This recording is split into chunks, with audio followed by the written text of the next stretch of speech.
Bom, irmãos, nós vamos dar continuidade a Atos capítulo 11. Atos capítulo 11. Atos capítulo 11. Então, até então, a gente viu a conversão de Cornélio, e isso causou uma grande repercussão entre os judeus. Pedro se encontrou em necessidade de explicar para os judeus o que havia acontecido. E assim, Pedro, aqui no caso do capítulo 11, do verso 1 ao 18, Pedro argumenta e explica o que havia acontecido, para que aqueles judeus, que aqui no caso é descrito como da parte do partido dos circuncisos, no verso 2, eles aceitem a conversão daqueles que não eram judeus. Então, quando ele fala aqui sobre o partido dos circuncisos, é mais ou menos como a gente trazer para o nosso dias atuais. É como se alguém chegasse e falasse, olha, alguém se converteu a Cristo, e nós fôssemos perguntar e essa pessoa, ela não se circuncidou, não se batizou. Nós aceitaríamos isso? Falar que a pessoa se converteu sem se batizar? Não, nós não aceitaríamos. E na concepção desses judeus aqui, aqueles que queriam se converter a obedecer a Deus, necessariamente eles tinham que passar pela circuncisão. E por isso eles ficam cobrando isso. Eles cobram que esses que vêm a se converter a Jesus se circuncidem também para participar do povo. E aí Pedro ele vai argumentar que não, na realidade Deus não faz distinção entre o gentio e o judeu, e que todos são um em Cristo. É o que é dito lá em Gálatas, não há grego, não há judeu, não há homem, não há mulher, não existe distinção. O que nós vemos aqui, Pedro ele explica muito bem isso para eles, e agora nós vamos iniciar a partir do verso 19, nós vamos ver o crescimento que houve com a igreja, que agora alcançou também os gentios. Capítulo 11 de Atos, versos de 19 até o verso 26. Irmã Tamiris, tu pode fazer a leitura para mim, por favor, pra gente? 19? Do 19 até o 26, por favor. Então os que foram dispersos por causa da tribulação que sobreveu a Estevão se espalhavam até a Fenícia, Chipre e Antioquia, não anunciando a ninguém a palavra, senão somente aos judeus. Alguns deles, porém, que eram de Chipre e Cirene e foram até Antioquia, falavam também aos gregos, anunciando-lhes o evangelho do Senhor Jesus. A mão do Senhor estava com eles, e muitos crentes se converteram ao Senhor. A notícia a respeito deles chegou aos ouvidos da igreja que estava em Jerusalém, e enviaram Barnabé até Antioquia. Tendo ele chegado e vendo a graça de Deus, alegrou-se e exortava a todos, aqui com firmeza de coração, permanecessem no Senhor, porque era homem bom, cheio do Espírito Santo e de fé. Muita gente se uniu ao Senhor. E partiu Barnabé para Tarso à procura de Saulo. Tendo encontrado, levou para Antioquia. Por todo o ano, se reuniram naquela igreja e ensinaram numerosa multidão. Em Antioquia foram os discípulos pela primeira vez chamados. Perfeito, muito obrigado, irmã. Aqui a gente tem uma série de informações que são muito importantes para nós. Nós vemos aqui pela primeira vez os discípulos do nosso Senhor Jesus sendo chamados de cristãos. Isso é muito interessante. Mas, diante de todo esse contexto do 19 ao 26, nós vemos Lucas narrando aqui, através do Espírito Santo, no livro de Atos, ele narra a fundação da igreja, que no caso aqui a gente vê que ela é multiétnica, ou seja, ela tem gentios e ela tem judeus. Então, essa distinção, ela acaba. Isso é maravilhoso de nós vermos. Acaba entre aspas, é claro que existem alguns problemas que acontecem, mas agora Deus ele mostra para aqueles que recusavam aceitar os gentios, que não eram judeus, eles mostram que todos são um em Cristo, como nós já havíamos comentado. E nessa igreja agora de Antioquia, aparentemente foi o ponto de partida de início do evangelho para os gentios. Boa parte dessa sessão, ela parece nos trazer uma retrospectiva do que aconteceu. Quando nós olhamos lá para o capítulo 8 de Atos, verso 1, fala sobre a dispersão, né, dos judeus. Atos capítulo 8, verso 1, na realidade da igreja. Né? Atos capítulo 8, verso 1, é dito, e Saulo estava ali e consentia na morte de Estevão. E naquela ocasião desencadeou uma grande perseguição contra a igreja em Jerusalém. E aí fala que todos, exceto os apóstolos, foram dispersos para a região da Judéia e Samaria. Então, logo após aquela morte de Estevão, aquela pregação maravilhosa que nós vemos de Estevão sendo apedrejado, iniciou uma grande perseguição contra a igreja. E nós até nesse estudo comentamos, por que será que os apóstolos ficaram? E aí nós comentamos bastante sobre isso, teve diversos comentários sobre essa questão. Mas a gente vê que aqueles que não eram apóstolos, eles foram dispersos pelas regiões da Judéia e de Samaria. É muito interessante nós observarmos isso. Então, Lucas volta fazendo uma retrospectiva, revendo, olha, teve a dispersão lá quando Estevão morreu.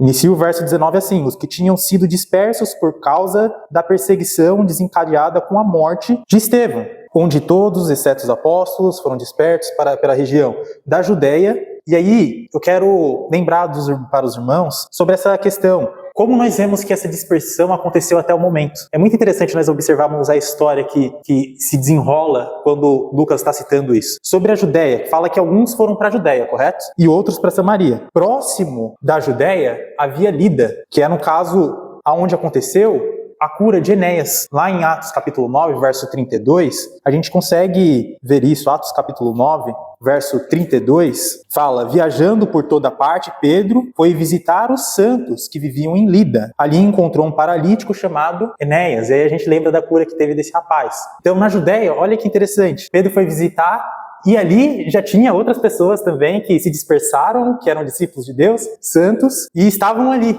Agora, outro ponto interessante também, quando nós olhamos para isso, nós também olhamos para Jope, que também ficava próximo ali da Judéia. E Jope, o que teve? Verso 36, a cura de Dorcas, Tábita. Verso 36 do capítulo 9 diz: então Jope havia uma discípula chamada Tábita, que em grego é Dorcas, que se destacava em praticar boas obras e dar esmolas. Então, aí fala que naqueles dias ela ficou doente, morreu, e havia outras pessoas ali, servos de Deus também, que estavam ali, outros discípulos. Então a gente vê uma outra região, que também haviam pessoas que eram convertidas a Cristo, que eram discípulos de Cristo. Só para a gente entender, é como se Jerusalém ficasse aqui embaixo, e a gente tem aqui no canto, a gente tem o primeiro lugar que a gente viu, que é Lida, e depois nós temos Jope. Então, um pouco mais acima nós temos Jope. Tudo na região ali próximo ali da Judéia. Então, a gente vê uma dispersão. Agora, por parte de Samaria, lá no capítulo 8, no verso 5, capítulo 8, verso 5, logo após iniciar a perseguição, 8, verso 5, indo Filipe para a cidade da Samaria, ia-lhes e anunciava o Cristo. Então, olha que interessante. Filipe, que foi escolhido ali entre os 7, ele foi até Samaria, um dos locais que houve a dispersão. Foi anunciar o evangelho ali. E quando nós olhamos, nós vemos também, ali na região da Samaria, próximo a Samaria, nós vemos Simão, o mágico. Lá no capítulo 8 ainda, também no verso 9, um homem chamado Simão, que praticava magia, ou em algumas traduções fala feitiçaria, durante algum tempo naquela cidade, impressionando todo o povo de Samaria. Então, a gente vê que esse homem, esse mágico, ele também se apresenta em Samaria. E ali vai existir a conversão também. Próximo também de Samaria, quem nós vemos? Cornélio. Cornélio estava ali em Cesareia, no capítulo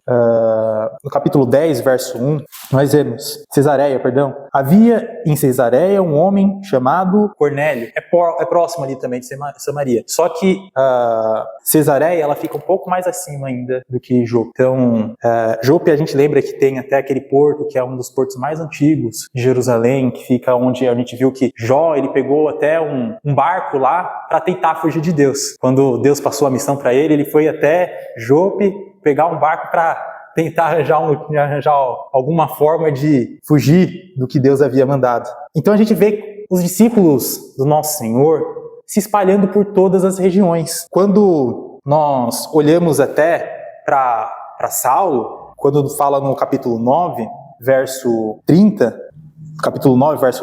sabendo disso, os irmãos o levaram para Cesareia e o enviaram para Tarso. Isso foi logo após, não sei se os irmãos lembram, lá em Damasco, Paulo ele teve que fugir, né? Fugiu num cesto, porque tentaram matar ele. Ele ficou sabendo, fugiu no cesto. E aí ele foi para Cesareia, onde tinha Cornélio. Mas também nós olhamos isso e vemos justamente a dispersão dos povos, dos discípulos de Deus.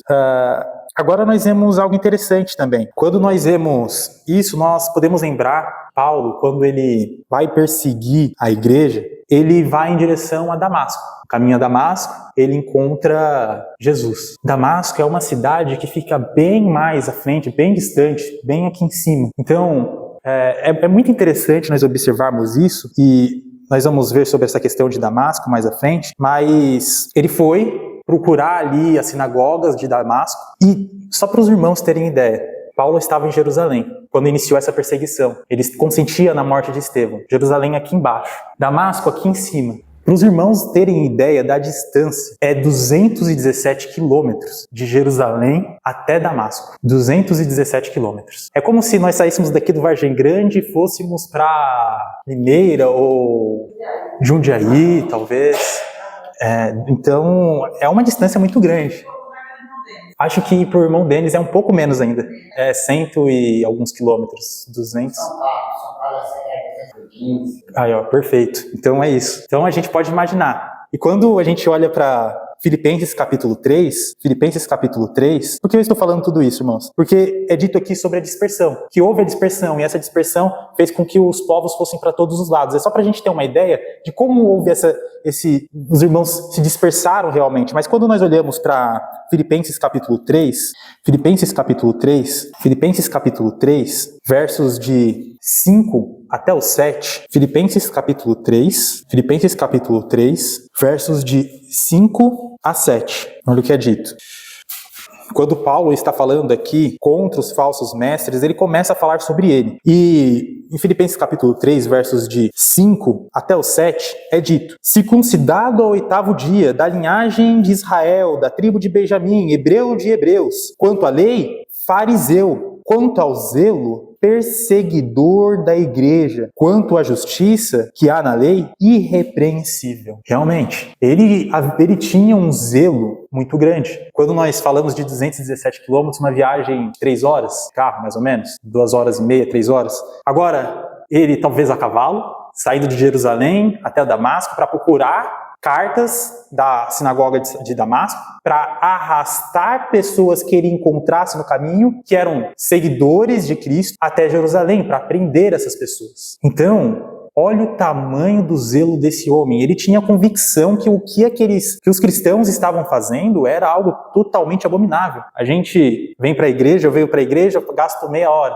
Esse homem, ele foi para perseguir, talvez, uma viagem de 5 dias a cavalo, somente para chegar e arrastar os cristãos para a prisão. Esse homem estava convicto e Jesus teve que aparecer para ele, para mostrar que ele estava perseguindo a Deus. Estava perseguindo aqueles que eram da parte de Deus. Então eu acho interessante nós observarmos isso. Agora, voltando a Atos, capítulo 11, continuando no verso 19, os que tinham sido dispersos por causa da perseguição desencadeada com a morte de Estevão, chegaram até Fenícia, Chipre e Antioquia. Então nós vimos, primeiramente, Atos capítulo 8, verso 1, os cristãos se dispersando para a Judéia e Samaria. E aí nós vimos alguns acontecimentos que aconteceram nessas regiões da Judéia e Samaria. Agora, olha que interessante, ele fala sobre outras cidades. Chegaram até a Fenícia, Chipre e Antioquia. Fenícia, irmãos, Antioquia ficava aqui, Fenícia ficava acima de Jope, aqui no canto, perto do mar. Então, as pessoas se dispersaram tanto, os discípulos se dispersaram tanto que chegaram até a Fenícia. Chegaram até Chipre. Chipre é uma ilha. Só para os irmãos terem uma noção, ela fica a 112 quilômetros da Fenícia. A Fenícia fica aqui à beira do mar. Então a gente tem Jope, a Fenícia, aí 112 quilômetros para dentro do mar, navegando, a gente encontra a Fenícia. E ali também havia discípulos. Olha que maravilhoso. E Antioquia fica bem para cima. Então, muito possivelmente, quando Paulo estava indo a Damasco, ele iria encontrar alguns cristãos ali. Muito possivelmente, ele ia conseguir arrastar cristãos até Jerusalém presos. E Jesus intercedeu e levou esse homem a se converter a ele. Então é muito interessante nós observarmos essa questão. Inclusive, Antioquia é a 3ª maior cidade do Império Romano, somente atrás de Roma e Alexandria. Então era uma cidade muito grande, cerca de 250 a 500 mil habitantes na época. Então uma cidade muito grande, muito expressiva naquele tempo. Agora fala, chegaram até a Fenícia, Chipre e Antioquia, os discípulos, anunciando a mensagem apenas a judeus. Olha que interessante, a gente viu anteriormente Pedro recebendo uma visão, e através dessa visão ele consegue ver, olha, realmente Deus não faz distinção entre grego e judeu, entre gentil e judeu. Então nós temos que aceitar esse que recebeu o Espírito Santo antes mesmo de se batizar. Agora, esses que se dispersaram, eles pregavam a mensagem apenas aos judeus. Mas olha o verso 20, irmãos. Olha que interessante.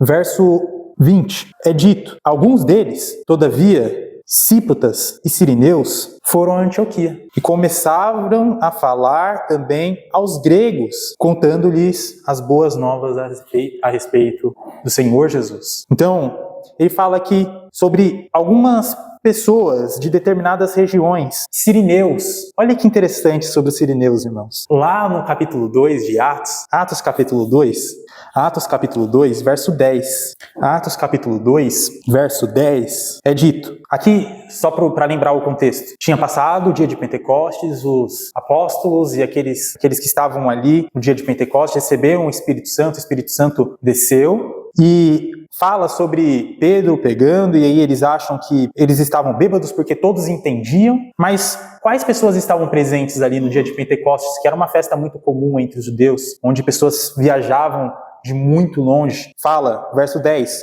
Frígia e Panfilha, Egito e das partes da Líbia, próximas a Cirene, visitantes vindo de Roma. Então, olha que interessante, fala aqui sobre das partes da Líbia próximo a Cirene. Então, muito possivelmente, existe a possibilidade desses homens aqui que foram pregar até os gentios, os que falavam grego, eles estarem lá no início da igreja, onde houve muitas conversões, mais de 3.000 batizados, e assim foi aumentando o número de batizados. Então, quando nós olhamos para isso, nós vemos possivelmente pessoas que estavam lá no início da igreja, a igreja se estabelecendo em Jerusalém, houve a perseguição, eles se dispersaram, e agora esses que possivelmente também, talvez, eram pessoas que eram judias, mas viviam entre os gentios, talvez, falavam grego, agora pregando aos gentios. Então, olha o trabalho do Senhor, como ele vai crescendo. Então, eles foram a Antioquia e começaram a falar também àqueles que não eram judeus. O evangelho se espalhou. É aquilo que nós havíamos, que o Senhor pediu, da Samaria, Judéia, até os confins da terra. Então, é muito interessante nós observarmos esses pontos. Agora, continuando, verso 21. Verso 21 é dito, a mão do Senhor estava com eles, e muitos creram e se converteram ao Senhor. Então, olha que interessante. Nós vimos a mão de Deus com Cornélio. Cornélio recebe o Espírito Santo antes mesmo de se batizar, mostrando a Pedro, olha, realmente eu quero receber esses também. Agora, nós vemos também a mão de Deus estando presente com esses também que estavam indo pregar o evangelho àqueles que não eram judeus, porque os judeus, eles pregavam somente aos judeus. Mas esses daqui, eles decidem pregar aqueles que não eram judeus, apresentando as boas novas, o evangelho, aquilo que Pedro pegou no início do capítulo 11, que nós vimos, para se batizar, para se arrepender, pregando o evangelho, que Cristo morreu, ressuscitou e trouxe à vida todos aqueles que estavam mortos em seus delitos. Sim. E Paulo, de perseguidor, passou a ser perseguido, né? E aqui Deus estava mostrando tudo para eles, mas eles não queriam o poder de Deus. Queria fazer a vontade do Senhor, mas não a vontade de Cristo, de enxergar Cristo. Da mesma forma é hoje, muitas das pessoas, da mesma forma, não quer ouvir, não quer ver, não quer entender, não quer buscar, não quer estudar, não quer deixar as coisas do mundo. E aqui eu acho interessante, eu acho que é uma passagem, se eu não me engano, não vou falar até, se eu não me engano, é em Provérbios, que Deus diz assim, que ai daqueles que maquinavam que é bom. Porque você vê, Paulo saía para tão longe, para buscar pessoas, né, para pôr casa, né, que as pessoas que eram Deus, né, que servia a Deus, que era, Mas ali no certo dele estava errado. Exato. Mas o Senhor sabia do coração dele que é puro de verdade. Mas a forma errada, que ele estava do lado errado. Estava agindo da forma errada. Eu não posso agir pelo impulso, não podemos matar. Nós sabemos da palavra, nós vamos fazer aquilo que é errado. Deus vai cobrar. É isso, não sei. Não, imagina. Esse comentário aqui que eu queria falar dos judeus e os egípcios. Sim, é algo que chama muita atenção. Algo que chama muita atenção, né? E é interessante que eu digo isso. Na verdade também, os judeus é um povo especial do Senhor. Não, ainda, né? O Senhor ainda está dando oportunidade para eles. Eles que não deram o devido valor que o Senhor fez, continuam fazendo. Exatamente, perfeito, é isso. Obrigado pelo comentário, viu? Muito bom. Não, que é isso, imagina. Então, fala que, me chamou muita atenção esse verso 21, fala, a mão do Senhor estava com eles. O Senhor estava presente ali, fortalecendo eles para pregar o evangelho para aqueles que eram tratados como margem da sociedade, no caso, entre os judeus. Agora, continuando, no verso 22, fala, a notícia a respeito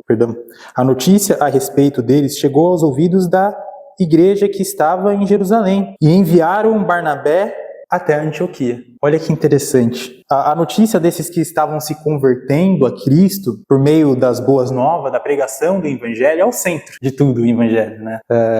E quando os irmãos lá de Jerusalém ficam sabendo, eles enviaram quem? Barnabé. Não sei se os irmãos lembram também, quando Paulo se converte, um dos companheiros de Paulo é Barnabé. Barnabé leva ele até Jerusalém e ele fica ali entre os apóstolos, entrando e saindo de Jerusalém. Então a gente vê que esse homem aqui, ele parece ter um grande amor por aqueles que se convertem a Deus, para acolher aqueles que decidem seguir a Jesus. Eu acho muito interessante isso. Então, enviaram a Antioquia. Aí a gente viu que para Damasco é longe. Agora para Antioquia é mais longe ainda. Não tenho a distância aqui, mas eu imagino que deva passar talvez os 300 quilômetros aí, talvez, se até Damasco é 217, então a gente deve ter alguns quilômetros a mais aí até Antioquia, saindo de Jerusalém. A gente vê o esforço para acolher aqueles que se converteram a Jesus, e este ali chegando e vendo a graça de Deus, ficou alegre.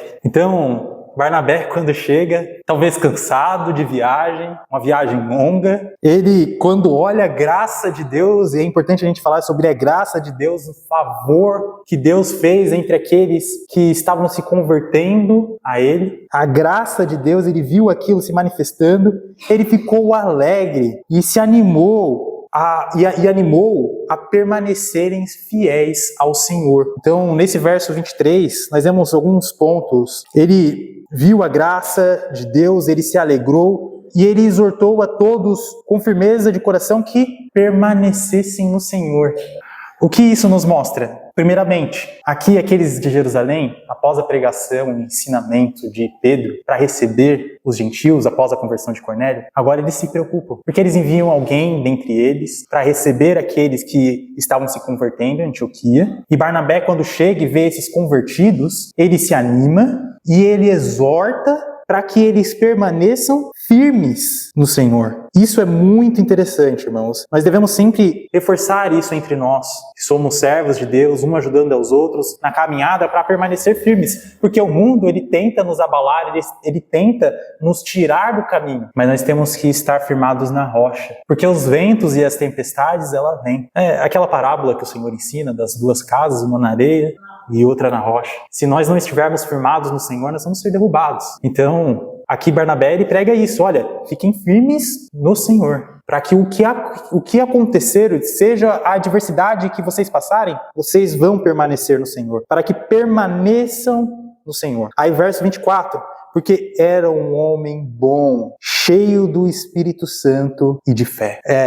Aqui nós realmente podemos ver isso. Esse homem, ele, quando é enviado para ir até Antioquia, ele não reclama. Ele vai e se alegra, ele exorta aqueles que se converteram. E aqui nós vemos o elogio que a palavra do Senhor traz a esse servo de Deus. Esse homem era cheio do Espírito Santo, era um homem bom e de fé. Para alguém ensinar com firmeza a palavra, falando para essas pessoas permanecerem em Cristo, nós vemos realmente a fé desse homem, uma fé de se sacrificar, de viajar pelos aqueles novos convertidos, receber esses novos convertidos, e fala, e muitas pessoas foram acrescentadas ao Senhor. Muitas pessoas se batizaram, muitas pessoas se uniram ao Senhor. Então é o resultado do trabalho que aqueles servos de Deus, os discípulos, estavam fazendo. Agora, Verso 25, continua dizendo: e partiu Barnabé para Tarso à procura de Saulo. Olha, esse homem, ele não para.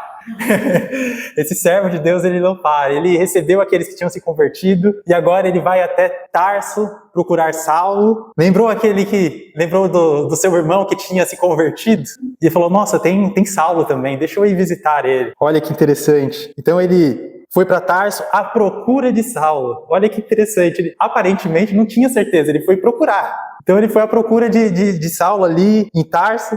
E aí ele, tendo encontrado, levou ele para Antioquia. Olha, teve novos convertidos lá em Antioquia. Vamos receber eles. Isso é maravilhoso, irmãos. Nós podemos ver a animação desse homem mesmo. Quando nós vimos nos versos anteriores, fala que ele se animou, que ele se alegrou e exortou. Ele se alegra tanto que ele vai buscar Saulo. Também, de certa forma, era um novo convertido. Já estava pregando a palavra. Também para receber esses novos convertidos. Ele levou esse Saulo para Antioquia e fala: e por todo um ano se reuniram naquela igreja e ensinaram numerosa multidão. Em Antioquia foram os discípulos pela primeira vez chamados cristãos. Maravilhoso, irmãos. Maravilhoso. Essa passagem, ela é extremamente rica. Então, Barnabé encontra Saulo, leva a Antioquia e eles não deixam esses novos convertidos sozinhos. Eles passam um ano se reunindo com aquela igreja que havia sido fundada ali em Antioquia e ensinaram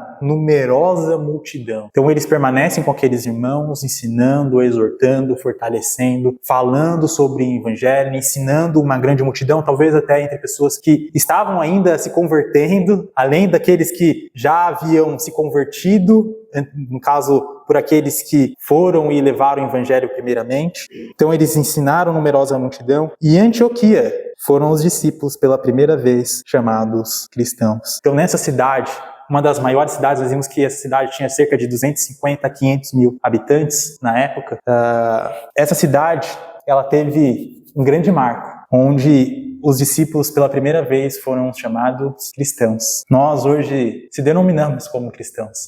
E nós somos, porque nós seguimos o mesmo Senhor que esses aqui no primeiro século buscavam, exortavam uns aos outros. E nós devemos sempre procurar pregar o evangelho, buscar trazer firmeza àqueles que estão fracos, levar Jesus Cristo a outros que não se converteram. Então o ensinamento aqui, ele de certa forma é simples, mas é profundo, é a nossa vida.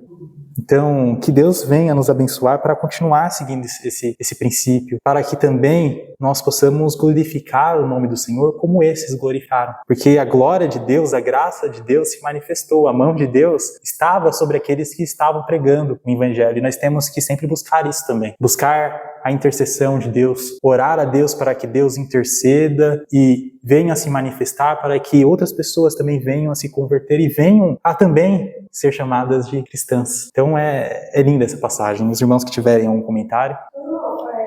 Acho que tem um ponto também, ali Marcos 16, 15, fala, né? Disse Jesus, ir por todo mundo e pregar o evangelho a criatura. Aí você vê que o que Jesus viu começa a se cumprir a partir daí, e chegou até nós. Você cada nós dá continuidade. É perfeito. E é interessante o significado de cristãos, né? Aqueles que permanecem em Cristo. E é o que Barnabé estava exortando eles, a permanecerem em Cristo. Então, nós devemos levar isso no nosso coração. Devemos buscar permanecer em Cristo sempre, nos fortalecendo uns aos outros para permanecermos na videira. Que a videira é que nos nutre, que nos dá força para permanecermos neste mundo firmes nessa caminhada que é estreita. Nós vemos esses irmãos, eles surgiram de uma perseguição. Então, por permanecerem firmes, houve fruto. Sim. Mas é legal. Exato. Se alarga muito, não leva a salvação, leva a perdição, e aí leva a salvação, pelos outros. Amém. Obrigada. Agradeço aos irmãos. A gente finaliza então aqui nesse verso 26 e no próximo estudo o próximo irmão continua a partir do verso 27.